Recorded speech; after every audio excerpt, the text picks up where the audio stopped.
Hi guys, Jess here from Work at Home Chaos, here to talk to you about props in the ESL online classroom. What are props? Well, props are anything that you might use to help teach language. Sometimes they are used to motivate, sometimes they are used to physically say, hey, flower, flower, this is a flower, flower, or Mickey Mouse. Hello! You might use a doll or a stuffed animal such as Mickey Mouse to teach saying hello. You might use it to teach the word nose or feet or belly or belly ache or ouch. There are so many things that you can use as props in the ESL online classroom, and there are so many single props that can be used for a number of things, a number of vocabulary words, a number of terms, a number of ideas. You can use this for so much. You can use this for red. You can use it for any of the colors that Mickey has. You can use it for two. Mickey has two eyes. Mickey has two ears.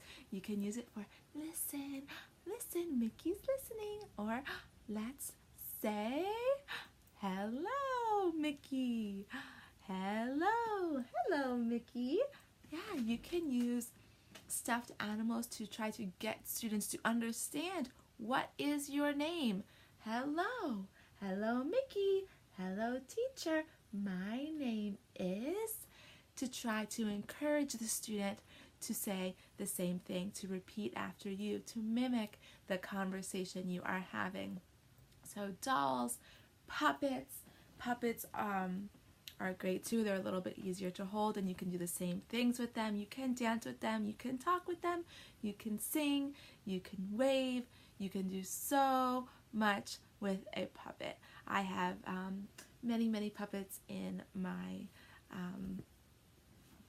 materials in my props collection, and they're great because they're oftentimes animals, so you can also teach animals. You can teach animal sounds, you can teach greetings, again you can count, you can teach colors, you can do so many things, and they have so much fun making animal sounds. So the monkey comes out and it's ooh, ooh, ah, ah, ooh, ooh, ah, ah, and they crack up.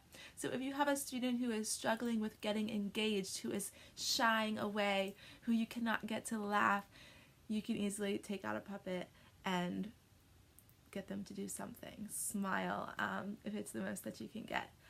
Some other great props are food items. So some of my food items that I have and are just basic things are watermelon. Now watermelon can be used to teach the actual food. So when you get to the fruits unit or anytime that you're teaching fruit, you can take watermelon. You can use the colors. There is a unit in PalFish where we teach seeds, and we actually teach watermelon seeds. So you can physically show them the seeds. And if they have eaten watermelon, they know what those seeds are, right? You can teach it to teach bite and chew. You have it in your mouth. They understand that you're chewing what's in your mouth. And so there is so much that you can do with food items. And these are small. They're easy to have around. You know, they're squishy. Look, I even have a banana teeter here as a banana. There's so many things that are available. I think that my filter went away and you can no longer see the makeup that I had on my face, can ya? So yeah, food items are great. You can also use flashcards to show, you know, food items. You have banana, you have apple, and sometimes even just seeing it in different ways can be helpful. They might see it on the screen that you're teaching with as well in the curriculum you're using, and then you have different ways to show apple as well. Remember, exposure to a new language can be overwhelming, and they're taking in a lot of information, so it's really helpful to have as many things you know, to help encourage that learning. But again, they're seeing it, they might be touching it at home, they see it on the computer, they see you with it, you can make noises. All of these things really help us to remember, and my makeup filter is back, remember things. And so car, vroom, vroom, vroom, vroom, I drive a car, beep, beep. All of those things are helpful when teaching a new language.